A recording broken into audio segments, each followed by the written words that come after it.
women really wish their mothers would model to them and teach them that it's okay to take a break and to take care of yourself and to pamper yourself and to just be good to yourself and get help.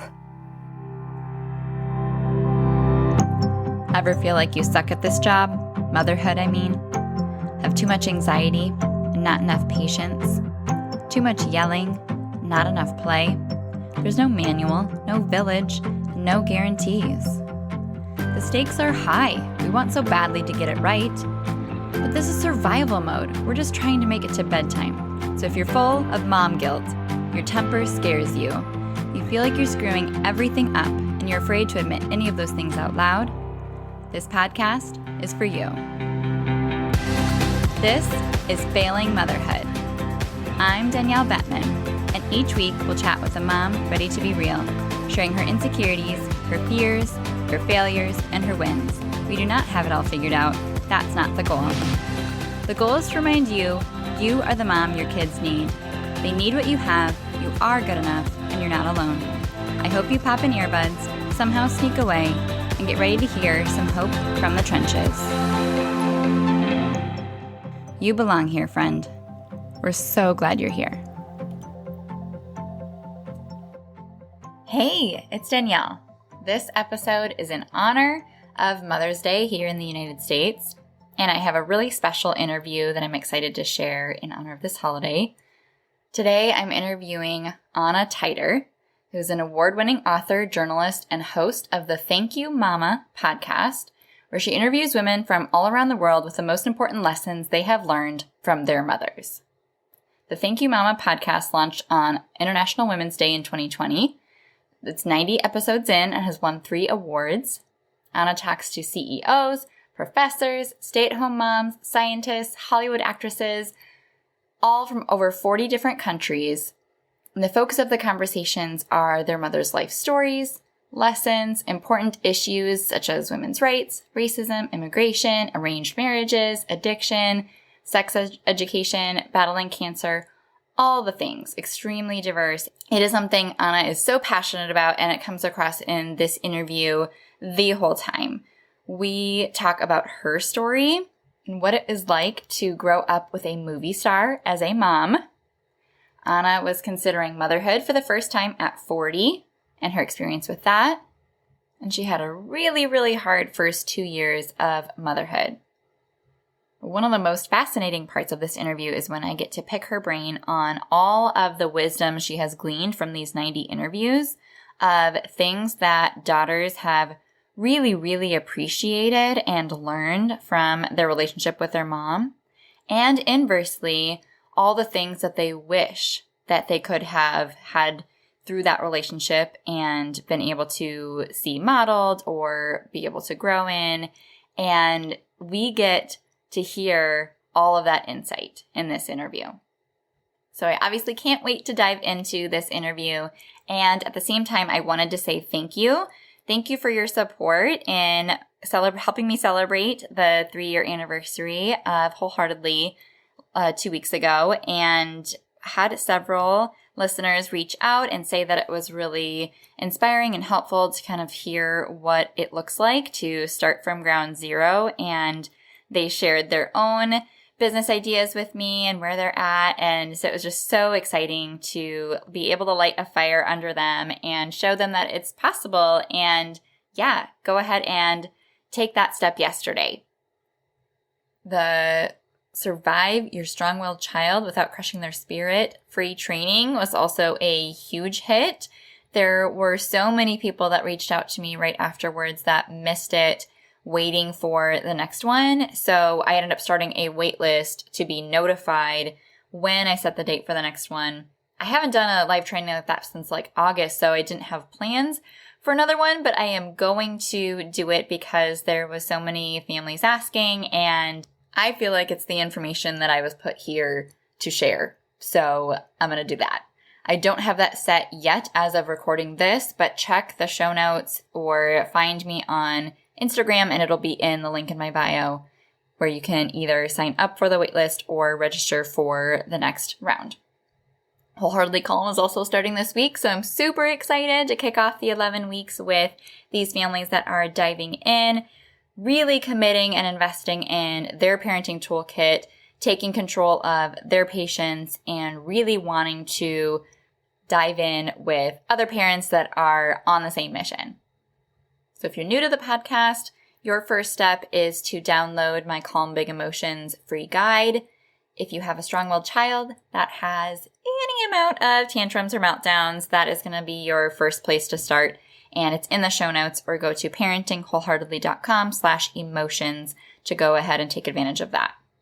So, happy Mother's Day to all of my other moms in the United States.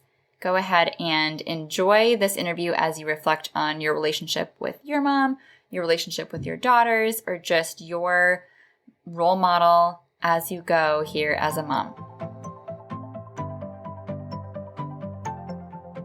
Welcome to Failing Motherhood. My name is Danielle Bettman, and on today's episode, I have Ana Tajder. Welcome, Ana. Hi, Danielle. Hi. I'm so excited to be here. I'm so excited to have you on this special Mother's Day episode. You have such a unique story and so much insight that you can share. I just couldn't wait to bring you on. Yeah, we can make it a 2-hour episode. Oh, I have no doubt. Absolutely. So introduce yourself to my audience a little bit. Share who you are and who's in your family. So my name is Ana Tajder, and I am a book author, a journalist, and a podcaster. I have a podcast called Thank You Mama, in which I interview women from all around the world. And what really matters to me is they're really very international, different backgrounds, different cultures, different generations, different religions, completely different women from all around the world, about the most important lessons they learned from their mothers. And another important aspect in these interviews are the important lessons that their mothers were not able to teach them. So we talk a lot about what do daughters wish their mothers taught them or were able to teach them. And this is right now my absolute passion project. I'm madly in love with it. And I'm actually turning it into a book right now that I'm very, very excited about. That is so cool. It's super exciting. And also workshops, because I'm enjoying these interviews so much that I'm dreaming of getting these women together in a room and discussing these topics together as a group. And maybe, as I have a writing background, maybe writing together, doing a little creative writing out of it, and just exploring this whole topic together. It's endless, and it's very therapeutic, as I've learned from my guests. Oh, I'm sure. Yeah.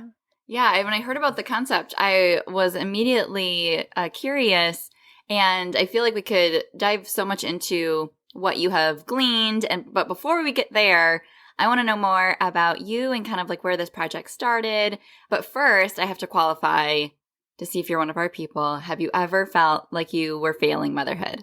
Oh, yes, many times.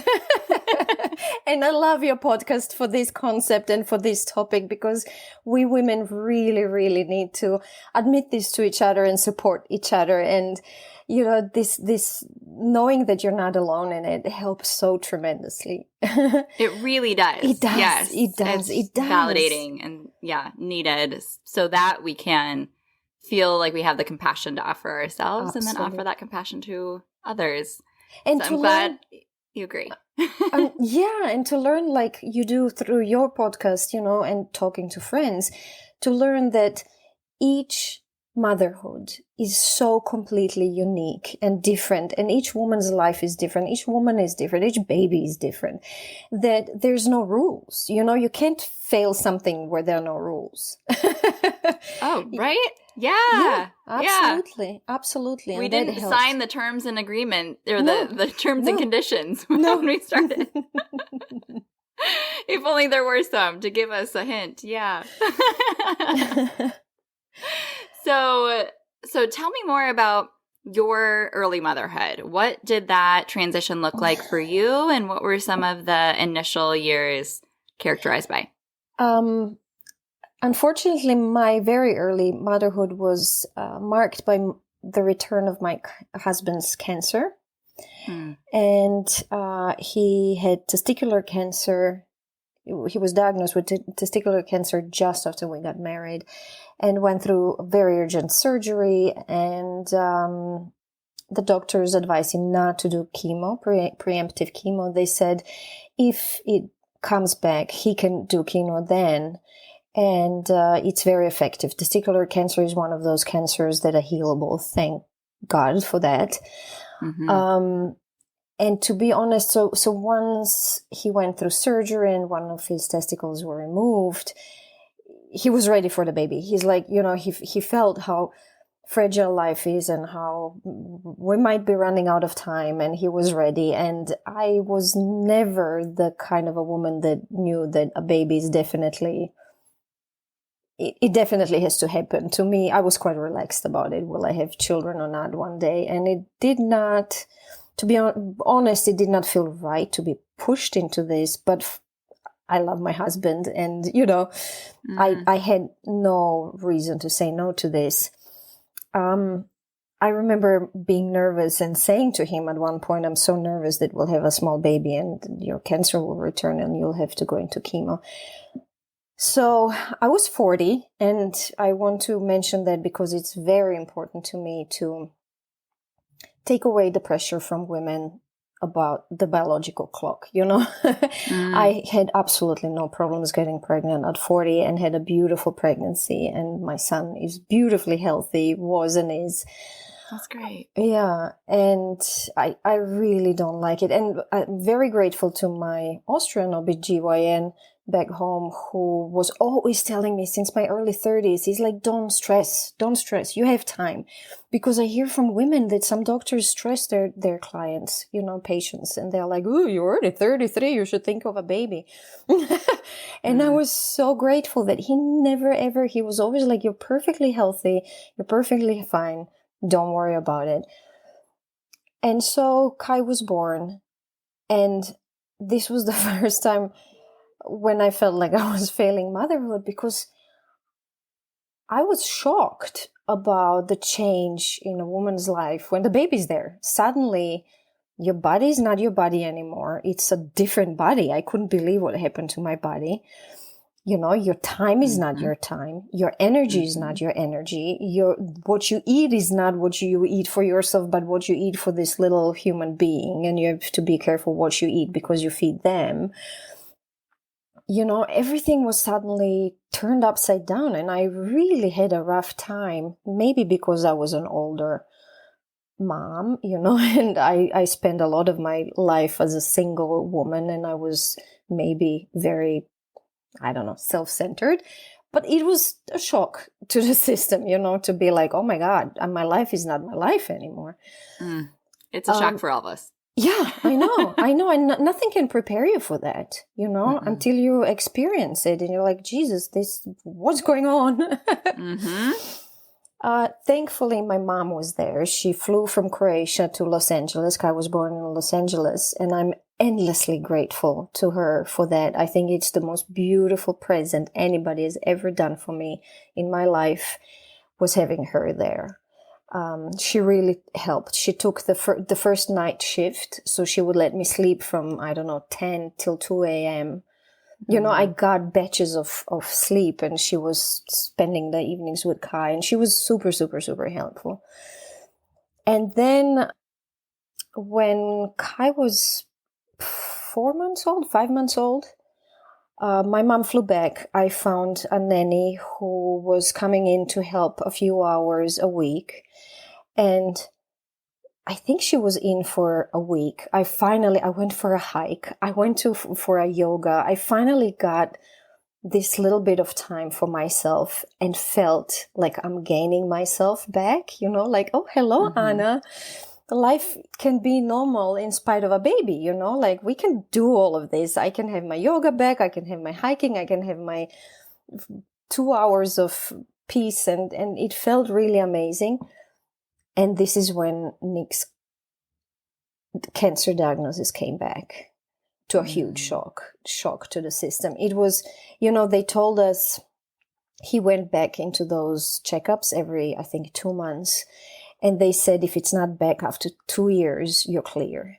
And this was his last checkup. So this was the 2-year checkup. And it was the first time where he went alone, because I had Kai at home. I had a baby at home. We didn't want to drag the baby to the hospital. So, and we were like, it's 2 years, he can go and deal with this by himself. And I remember standing in the kitchen when he called me, and he's like, it's back. And I was just, oof. No words, No words, yeah. So they put him into this chemo. Chemo for testicular cancer really helps and heals. He's clear, by the way, since I think a year ago, he's been officially pronounced clear now and healthy again. But there are different chemos, what I've learned. There's chemo and chemo. Some chemos are not so harsh. The testicular cancer chemo goes on for 3 or 4 months, goes in waves, and is extreme. Like once a week, I would have to take him to an emergency room, and not every emergency room can deal with chemo patients. So we had to drive from West Hollywood to Santa Monica for like 45 minutes in the middle of the night, because only they knew how to treat chemo patients. And things would happen where he's lying on the couch and he's like, I can't see. He would suddenly lose vision or stuff like this. Yeah, or he had these awful trembles where his whole body, like it was scary. Mm-hmm. And I would have to take him to the chemo in the morning, to the treatments. He would spend the whole day in the hospital. He couldn't eat normally, so I had to prepare special dishes for him, and all of that with a little baby. You have a 6-month-old, and you haven't even recovered and gained yourself back. And unfortunately, where I reacted to all of this with anger. This anger, I was just angry and disappointed, and I was angry at Nick that he put me through this. It's irrational, it's completely irrational. And this is where I think I felt that I'm failing motherhood, because I would just be angry, and I would start yelling at Kai, and that went on. Unfortunately, once Nick got better, so we went through this for 4 months or so. Mm-hmm. That must have been September when he got finally okay. And next August, my mom was diagnosed with lung cancer, stage 4. And I had to support her, and I lost her very, very quickly. And this was extremely stressful.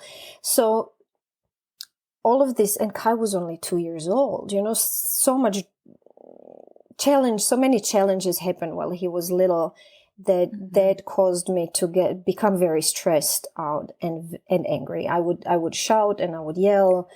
Also at Kai, I was very thin, what do you say, thin nerves, I had very thin nerves. And, understandably. And I still feel terrible about that. I still feel terrible about it. And what changed it for me was when he was old enough to tell me, Mama, don't yell at me. Stop yelling at me.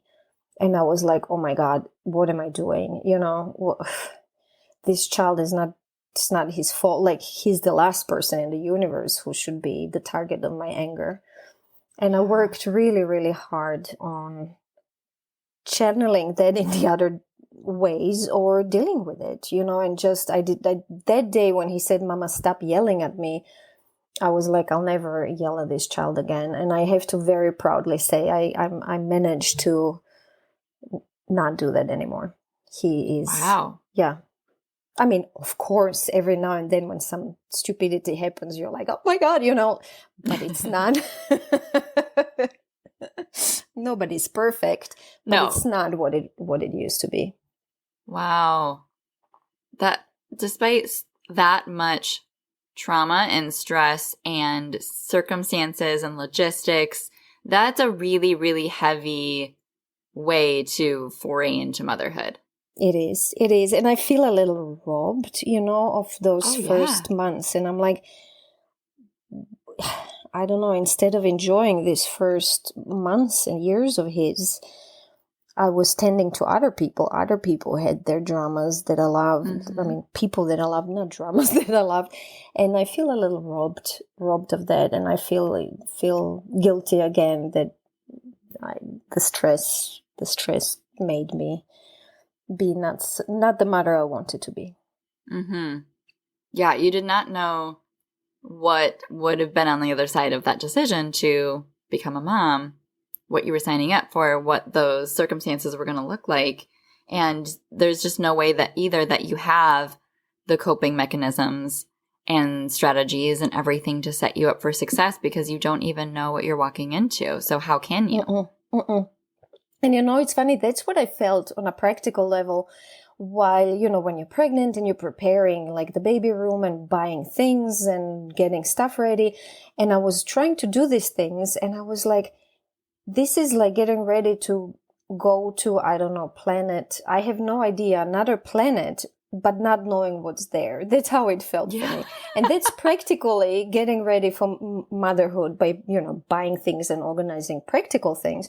But it's absolutely, like you say, the same thing emotionally and mentally. You can't get prepared for it because you just don't know what's on the other side. No. You can't imagine it, no matter how many friends tell you about it or your mom. Right. Yeah. So tell me now then where the idea for your passion project and this podcast came from. So I, as I told you, I lost my mom, and my mom was my best friend and my sister and my mom, and I'm an only child. We had a very, very close relationship. They separated when I was 9 years old. I went through a very harsh scoliosis surgery, and my mom was amazingly supportive through that. And she was generally an amazing woman. It's cute how many friends and young women still in Croatia tell me it must be incredible to have a mom who's your idol, and she's many young women's in Croatia idol still today, because she had 2 parallel careers and she was super successful in both of them. At the age of 17, she was accidentally discovered as an actress, movie actress. Somebody, she got her first role in a movie and immediately landed the second role, for which she immediately won what was back then like a Yugoslavian Oscar. And she was gorgeous. So she was equally celebrated for her beauty and also her talent. She won all acting awards you could win in Yugoslavia back then. Wow. And she was just, the people were at her feet, like the movie industry. And so she was a true movie star. I grew up with my mom who's recognized on the street, and you buy fashion magazines and mom's on the cover, and, she was a star. And parallel to that, she started acting, as I said, in the movies when she was 17. At 18, she decided to go into the Academy of Arts and become a graphic designer and a painter. And when she finished the academy, she immediately had her first show, which was a conceptual, back then in the 70s. It was the new conceptual art. And that was greatly recognized. So she, parallel to acting, she started her career in arts and became a designer for books. She won awards with her children's books and fiction, non-fiction books. And she did jewelry design and she was painting. So she had 2 amazing parallel careers. And on top of all of that, she was a very big activist. She was always very loudly fighting for the weaker ones. She was a feminist and very loud about it. She, back then in the 70s, way before Angelina Jolie and all the Hollywood stars, she opened a fund called Hungry Child to help children in Africa, in Sudan, get medication and food to them. And she would donate all her awards and collect money and buy airplanes full of medication and food, and she would personally fly to Sudan to make sure that the children received all of this, because back then, as unfortunately still there was a lot of corruption, and sometimes, you would send a plane of food and the people who needed it never saw it. So she was always, very vocal about how to make the world a better place. And this is, I think, why people and young women still today in Croatia really look up to her. And then at 60 something, she completely reinvented herself and decided to become a movie maker, not an actress. And she made her own first art movie, in which she made a collage of like vignettes, little pictures of her young in her movies, with daily images of her now at the older age, which was a beautiful, beautiful visual story about women and aging and the ways a society sees women versus how we see ourselves. And this, again, at 60 something, put her back into the limelight. She won awards with this movie. The Museum for Contemporary Arts in Zagreb bought it for their permanent collection. And she was really, really celebrated. And she gave interviews, and she was saying how she's never been happier than in her 60s. I think that matters so much to women, to see that that's possible. So at 69, when she so suddenly passed away from lung cancer, part of my morning was, one day I got this panic attack. I was really like, I'm going to forget everything she told me. And I thought, if I forget what she told me, I'm going to forget her. So I sat down and started writing everything she told me. And that turned into all the lessons I learned from her. And that turned into everything she showed me. And that turned into a book about her life through her lessons. And when I was telling my friends about it, I was surprised to see women's reaction. Because this idea of what have I learned from my mom, what are the most important lessons, is obviously extremely important to us and extremely obvious, and we never think about it. I've been dealing with this topic now for over 2 years. Nobody deals with it. It's not, and it's out there, and it's so important. And this is how I decided to start my podcast. That was a long answer to a short question. That's exactly what I was hoping for you. Yeah.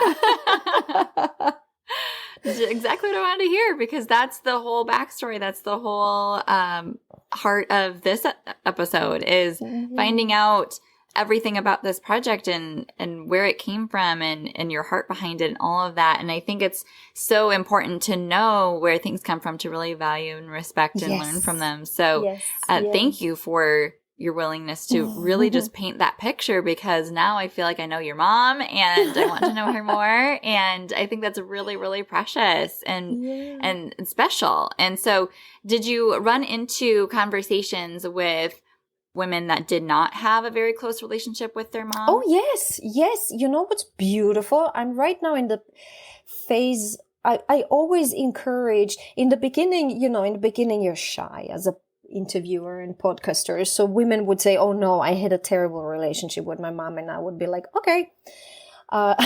What I've learned in the meantime is we learn something even from bad relationships with our moms. And also what I've learned through doing this is you can say things in different ways. If the relationship was not so good, you don't need to go out there and say, terrible things about your mom. You can paint a realistic picture with a lot of respect still and without hurting the person. So I've learned that while doing the interviews, because quite early on, some friends said, yeah, I had a very bad relationship, but I would love to be on your podcast. And they were my test bunnies for these kind of conversations. And now I'm in the phase where every single person I'm interviewing for the last, 5-6 interviews have been women who had very, very complex and difficult relationships with their moms. And they share these amazing lessons that they learn through this, you know?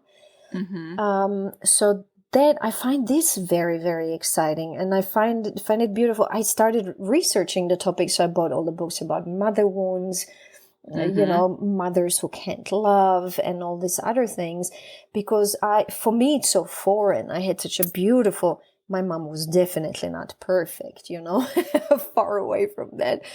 But we had a very loving and beautiful relationship. So for me, this is very, very foreign. I had to learn about what it means, what these difficult relationships with moms really mean, and learn how to enter these conversations open-mindedly and without judging or, you know, or projecting my own experience to them.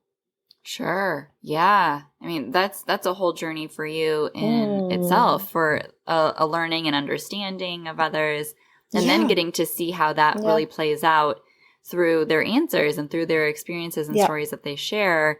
That's really shows how seriously you've taken this to really be able to understand better and, you know, accommodate their experiences and align them with yours, which is so valuable. The episode before the last episode is Norway's most famous feminist, and I'm very excited about that. Ooh. But before her, I interviewed a lady who is a book author and a journalist, and she is, I think now she's 70 and her mom is 93. But last year when she was 69 and her mom was 93, they hugged for the first time ever. They just, after a lifelong of resentment and absolutely not, she said we were not able to be in the same room together. I think she left home when she was 14 or something, very early. They were just arguing. And this was the first time that they found to each other and hugged each other for the first time. It's an amazing conversation. It was a beautiful interview. Wow. That's so special for you to get to that place of honesty and vulnerability with people. Yeah. What a joy. It is. It's incredible. Every interview for me, I told you that already, but for me, every single interview feels like it's Christmas. With every interview, I feel like somebody gave me a huge present, like honored me with a huge present. I'm so in love with this project, and I'm so grateful for these women who want to come on and want to talk to me. It's going to be a beautiful book. I'm so excited about it. Yes, and that is exactly how I feel as well with this podcast. Is like the honor of getting to really share people's stories. I do not, take lightly. I think it's really a special way that we can connect and really just get to know even more of ourselves and what it means to be human, and the willingness of, each person that comes on to share what that looks like for them is really, really special. Yeah. Absolutely. So I'd love to hear more about the insight that you've gleaned from your interviews. And I'm sure that it's not just a whole bunch of what not to do's. I'm sure that it gets much deeper. So more about like what daughters wish their moms taught them, or I guess first what they valued most, and then we can talk about what they wished that they would have learned. Yeah. So what I didn't expect to learn, and I still don't know how to put it in a form of a lesson, really. But what comes up as the most amazing thing a mother can do for a daughter, and I'm sure also for a son, is, to be a kind of a cheerleader. Daughters who are passionate and grateful for their relationships with their moms always say, my mom empowered me. She gave me courage. She made me dare try things. She told me to go for my dreams. She told me nothing stands in my way, but myself. To dare and try and make mistakes. And this mom as a cheerleader. And I don't know how to put it into a lesson, but this role of a mom who stands there, and one of the guests, two of the guests I remember, put it very beautifully, where they said, this cheering you on, but without expectations. So there's no stress of I have to achieve, but simply mom's joy in the fact that I could achieve it if I wanted to, because it's different if you put stress on the kids, like, oh my God, you have to, you deserve to be number one in this and that puts stress on them. And then there's fear and anxiousness and maybe even rebellious. But women who are so loving towards their mom say, she pushed me in such a gentle way. And the most beautiful interview was a Turkish lady, and her mom grew up on a farm in Turkey, and she was a girl and was, and Turkey is a Muslim country, and back then it was, more backwards, and she was not allowed to go to school and learn how to read and write. And this mom had two daughters, and she gently supported and pushed these two daughters. For instance, she found a neighbor who was helping the daughters with their homeworks because she couldn't read and write. She found somebody, These two daughters today, my guest is a doctor of molecular medicine, chemistry, I forgot. But, who got her PhD in London and now works at an institute in Vienna. And her sister is a lawyer in London. Wow. And she kept saying, Mom made us feel like the world is out there for us to conquer, but always in such a gentle way. We never felt pressured.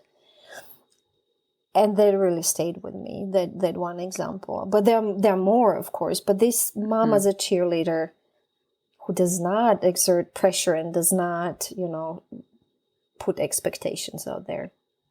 Mm-hmm. And then what are some of the things that you've heard over and over that moms may have wished that they learned from their mom? Oh, but I have more lessons for you if you want. Okay, yes, keep going. What's interesting for me is independence. And it's fascinating how many mothers try to teach their daughters to be independent, and especially financially. And I have to say that, I am one of the guilty ones, and I have a few friends and know quite a lot of women where our mothers did model this to us and did try to teach us, and we somehow still went through or go through phases in our lives where we're dependent on our husbands. So I'm putting a little bit of critical thinking there and wondering, obviously moms are trying to teach us that, but somehow, somewhere, sometimes that goes wrong. You are unique is such a big thing. And daughters love hearing that from their moms, not to compare yourselves to others, to embrace yourself, moms who support their daughters' unique talents and unique characteristics and just embracing your uniqueness. And again, not trying to be same like others and compare yourself to others and compete with others. That's a very important thing for daughters. Kindness, being kind to others. But then we'll talk later about what mothers don't teach their daughters. And here comes kindness to yourself. It's interesting. Moms teach their daughters to be kind to others, but they don't teach them to be kind to themselves. Another beautiful lesson, which I wanted to share when I talked about my mom and how she reinvented herself at 60-something, is that it's never too late. It's a big lesson, daughters often tell me about, my mom started a new business at 50, or dad died and left this big company, and the mom who was always just a housewife at 60-something decided to take over the company and start running it, and did that successfully.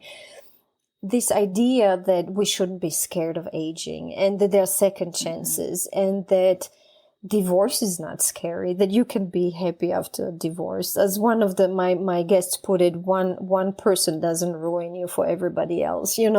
This knowing that there are second chances, that it's never too late, that we can always reinvent ourselves. That's very important. And then resilience, I would put resilience and hard work together, maybe. It's very important. Daughters always recognize the resilience in their moms and the value of hard work. And here I have to pay my respect again to Americans, because that's what American mothers really like teaching their daughters, is hard work. You guys are a hardworking nation. Sometimes to a fault. Yeah. We're not good at resting. Unfortunately, too often. This is where we should learn from each other. We Europeans are very good at resting. Right. Yes. We need to balance each other out. So I think these would be the biggest and most important lessons. I'm trying to group them now to what and kind of the themes. Yeah.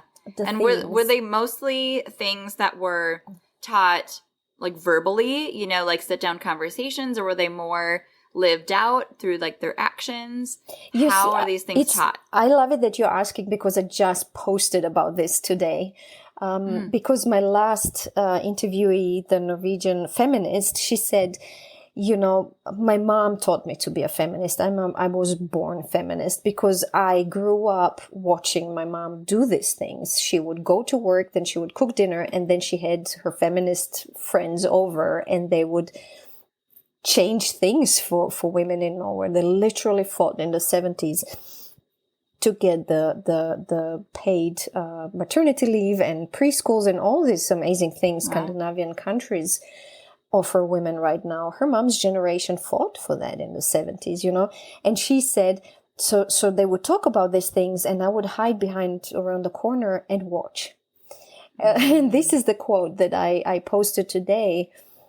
My mom did these things that I would watch, and that very often comes up as the most important thing. Is it doesn't matter what you say, it matters what you model and show to your children. Yeah, those actions speak much louder than words. Exactly. And, and we're sponges. We're sponges for what is modeled much more than, especially if the actions are conflicting to the words. Absolutely. Yeah. No, there's so much that we could dive into still with all of those there's themes. So much. I know. That's why I said we could talk for 2 hours. Right. Yeah. And so if you could sum up, one more thing of like, what's the most important thing that you hope your listeners to be able to glean from some of the advice shared? Is there anything that's like a main concept? Absolutely. I think the most important thing I've learned through all of these interviews for mothers is the power of admitting your fault, and imperfections. And many daughters told me about that crucial moment in their relationships with their moms, when the mom said, look, I know I made mistakes, but please know that I did the best I could. I tried the best. I love you. I did the best that my circumstances would allow and that I was able to do. I know it wasn't perfect, but I tried to be the best. And it's amazing. One of the guests said when she heard that, something opened up inside of her, and she just was able to see so clearly where her mom is coming from and how she was conditioned and programmed and influenced by her life and her circumstances and her culture, and this recognition and admitting to your child, I know I've made mistakes, but please know that I did the best I could. That's obviously it sounds like it waves a magic wand, and really means a lot to the children. Mm.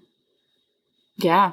No, I can definitely see how important that would be to hear. And there's a point where, we go from being a parent and a child to more of like a peer where you can start to see your mom in a new light. Yeah. And that is so important. That's what I'm learning through all these interviews, because at the beginning of each interview, we talk about mother's life story. Because the lessons learned, or lessons which you and I still have to talk about, things that the mom was not able to teach her daughters. Once you hear the life story, you start understanding where all of this came from, both positive and negative, and it's beautiful hearing so many of my guests say thank you at the end of the interview, because it forced them to look back at their mother's life and look at their circumstances and their conditioning and recognize that they too had to, had their wounds that they carried and had dealt with so many things. And of course they couldn't be perfect like all of us. Right. Yeah, and that's really needed to be able to reconcile that truth with the reality of how that parenting may have come across or the experience that you had as a child. And that doesn't excuse any behavior that was very harmful. No. But it does help gain perspective and insight. Yeah. Mm-hmm. Yeah. So let's get to the good stuff. What did they wish they learned, or what lessons were moms not able to teach that daughters appreciate? It's funny how things come in waves. So for the first 80 interviews, women kept telling me about their sexuality and their bodies. And I was quite surprised, because my mom, since I was a child, my mom would sit down and draw it to me like bees, like bees doing this. She was always very open and just wasn't embarrassed to name things and to explain to me, just like a biology class, what things are, and what's happening with your body and how a baby is made. And it was like the most normal thing in the world, nothing to be embarrassed or giggly about. So I was quite surprised to hear that generally mothers do not do that. And women feel very, very sad and betrayed through that, because, as they say, even if they understand their mothers were Catholic, or come from surroundings where it's not normal to talk about these things, at least they wish that their mothers would point them in the direction, or give them a brochure, or buy them a book, or take them to somebody who would talk to them about these things. Yeah. Because women, as one of my guests beautifully said, she said, because my mom didn't teach me about my body and sex, I had to go through trial and error. And that really, for me, that really resonates with, if I had a daughter, I wouldn't wish that to my daughter. I don't want my daughter to go through trial and error. I'd rather teach her everything so she doesn't need to go through errors. And from here comes this feeling of understanding your body and loving your body and accepting your body. That's what women wish to hear from their moms. Another thing is that used to come up and still comes up is finances. Very few women say, my mom taught me how to, run my checkbook, like how to save money. Moms generally don't talk to their children about finances, and women miss that a lot. And if they did, then women are very proud of it and say, like my mom taught me early on, she taught me about saving and investing. And it's a big and important topic for young women. And again, I know it's a vicious circle, because if you didn't learn it from your mom, you can't teach it. Previous generations of women weren't taught that. But in the meantime, I've got to know so many amazing women out there who teach financial literacy for children and write beautiful books for girls and boys about finances and literacy and money. again, like there's no excuse. If we don't know it ourselves, we can always reach out to somebody who knows it and teach our children. But it's obviously a very, very important topic. Yeah. I love how many resources we do have now. It's fantastic. Like there's a amazing children's book on absolutely everything. Conversation. Yes, isn't it great? Yes. That's fantastic. That's really great. I remember how difficult it was to get my son to, I forgot we used to, what the books were calling it, but to poop, Oh, yes. And we had these amazing books that were talking about your body and what poop is and how healthy it is for you. And there's nothing, and cleaning up your body like you would clean a house. It was fantastic. I love those pooping books. Yes, just one example how you can really push that taboo topic and make it, normalize it. Yes. And use that tool to create that conversation in your home. Absolutely. Yeah. So is there any pieces of advice or anything that you've learned through this process that you have then taken home and applied? But I want to I'm sorry. Sure. Before we jump into the next question. Yeah. Another, and I think the most important thing that mothers don't teach their daughters, and that started coming up just lately in my interviews. I don't know why, but as I already said, weirdly things come in waves. As I mentioned before, when we were talking about lessons mothers teach their daughters, one of which is kindness to others, women desperately want to be taught to be nice to themselves, to take care of themselves, that it's not a shame to say you need help or you need a break, how to pamper ourselves. That's obviously... because it's amazing listening to all these interviews, and women are just like, my mom worked so hard and this and that, and she never ever took a break. It was a different generation. The world was different, Women really wish their mothers would model to them and teach them that it's okay to take a break and to take care of yourself and to pamper yourself and to just be good to yourself. Yeah, that's a really big one. That's a big one. And get help. Yeah. Yeah, and how can that feel normal or okay, or do that without guilt for yourself if you haven't seen that modeled at all? No, and they were tough, Our mothers' generations were tough. They came after the war. The world was different.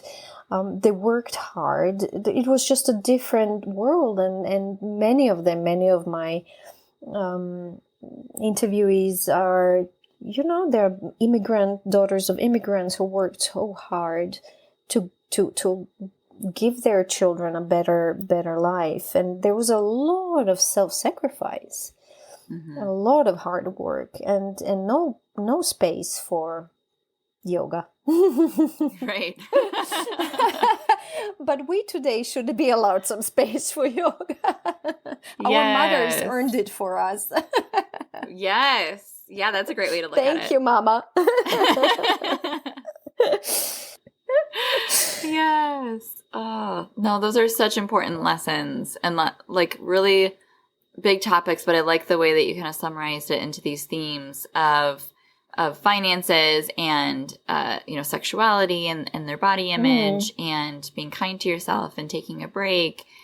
These are all things that I will definitely reflect on because I have 2 daughters myself and they're getting older by the day.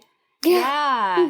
But I think it's so practical, not only for me to reflect on my relationship with my mom, but also how their relationship with me is going to shape the way that they treat themselves and the way that they see the world. And yeah, it's very influential. So it's a lot of pressure.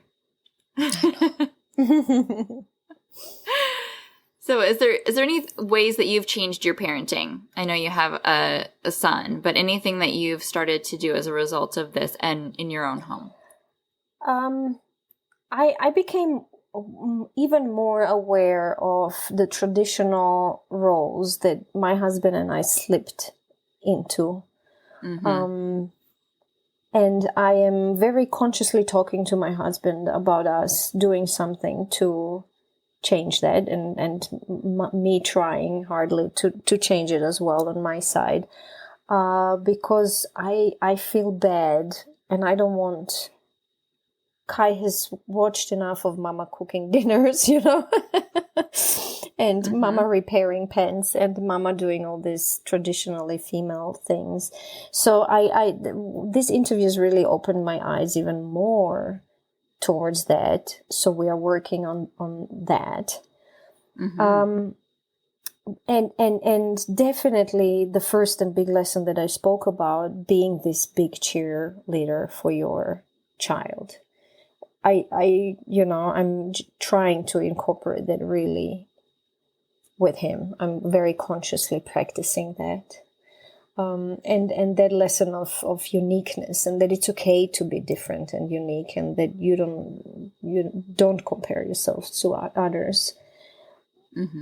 I think that's these are the things that I'm consciously now trying to incorporate into my parenting. Yeah, because it's not just reserved for mother-daughter relationships. No. You still have so much influence on how your son sees women and what he will expect in his future relationships. Exactly. What he sees from home is what he's going to project on his relationship. And I don't want him to think that only women should cook and clean and, and dads are earning money. Yeah. So even subtle changes or conversations about that can have ripple effects down the road. I talk to him a lot about this. I talk to him a lot about my work and how much I love my work, and about my books that have been published, and I really keep him, because he doesn't see it. He is, I work from home. Back then, Dada used to go to the office, and Mom was working from, so you really have to be very, especially careful to show your children that you do your share, even if they don't see it. That share of, you know what I mean? Yeah. Yeah. No, I feel like that's something that I struggle with too, because there's conveniences of, maybe working out before they wake up, or doing things while they're at school, and then it's not modeled if they still don't see it. So making that really obvious. Yeah. Talking to them about it and making it obvious and saying, look, while you're at school, I meditated today, or whatever is important and you want them to know. Right. Even simple things like I deserve to go get my hair done. Yeah. And I'm really excited about it. And, this is how I feel now that I got to treat myself, and just talking about it is as awkward as it may seem sometimes, if that conversation probably didn't happen with you. I've done that before where I was, hormonal. And so I was having a moment, and I went to my room to have some time alone. And then I realized, actually, I should probably show my girls what this looks like, because soon enough, they're going to feel hormonal and, have no context for this. And so I went in the middle of the living room and was just crying. And I was like, yep, so I feel a certain way, and this is what I'm doing to help. And it felt goofy. But at the same time, how are they going to know how to treat themselves when they start to feel crazy? Absolutely. Yeah. But this is why, when I lost my mom, Kai was only 2. And Nick is like, will you tell him? Will you not tell him? And I said, I think it's important. Even if he's 2, it's important he learns that sometimes we lose people we love, and that we are sad. And I knew he feels and sees that I was sad, and I wanted him to know that I was sad because I lost my mom, and not because just, there was a phase in my life when Mom was just crying. I don't know why. I think it's never too early to teach them things about life. No, never too early. Yeah. Because, especially adding that context in is really meaningful for their mental health, because they're trying to make sense of the world. And if it doesn't make sense, they're going to come up with some sort of weird conclusion, or make assumptions that aren't accurate based on their limited understanding. And then that's not healthy Absolutely. And one of my recent interviews with a beautiful writer from New York City, her mom is Japanese, and she talked about how her mom was so depressed, and when my interview was little and young and bad tempered, and they didn't have a good relationship. And only when she was in college and the father left the family he obviously had another parallel family going on. And he left the family and they went through this very harsh divorce, and her mom was already in her 60s. And she said, I suddenly understood all these moods. I understood that mom's depression and mom's mood and mom's anger had nothing to do with me. And that's exactly what we're talking about right now. To say, look, I'm sad. It's, to acknowledge I'm in a bad mood, I'm sad, or I'm depressed, or I'm angry. It's not you. I'm sorry that you are the person who's in a room with me right now, but I don't know if it's okay to blame it on the dad that's out there having a mistress, but but it's not his fault. But you would save so much, like, it would be so much easier for kids to know. And I do that with Kai. Like, I tell him when I'm stressed or angry or something, I tell him, look, I'm angry right now. It has nothing to do with you. This and this makes me angry, so I'm in a bad mood, Yeah. Just so they know it's not them. And it's just life. And she said she was another one of these beautiful lessons where her mom, after this harsh divorce in her 60s and a depression afterwards, she's now apparently the happiest she's ever been in her life. So that's beautiful. Yeah. So encouraging. Wow. No, I think there's so many parallels and small lessons that listeners will take away just from this episode, but I know that they'll want to connect with your podcast and your work as well. So share all the ways that listeners can connect with you.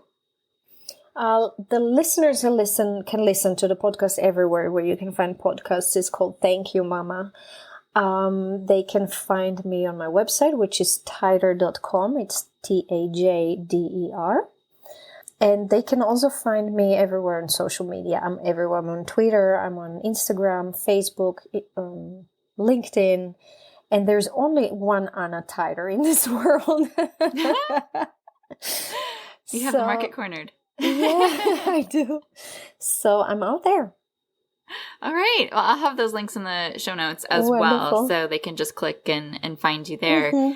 So the last question I ask every guest that I have on is, how are you the mom that your kid needs? I am the mom that my kid needs because, as partially I've learned from my mom and partially from my interviews, I'm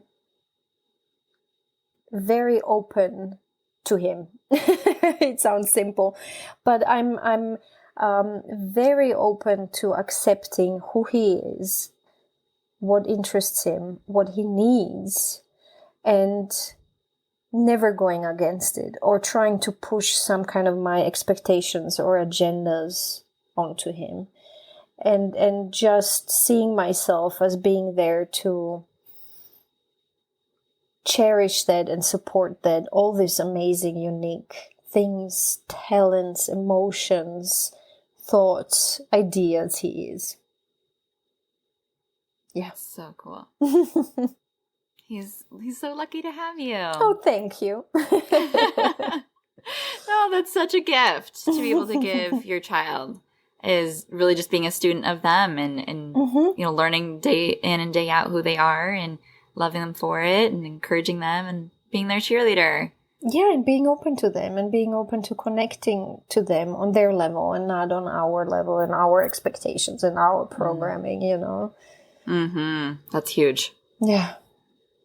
Well, thank you so much for your time and sharing your story and all of the work that you put into this project and soon coming book. I can't wait to be able to keep diving in and learning from you. Thank you so much, Danielle, for having me. I'm super excited to have been or being on your podcast. And I'm excited we got to know each other and are in touch now. Yes, me too. So cool. Thank you so much. Thank you.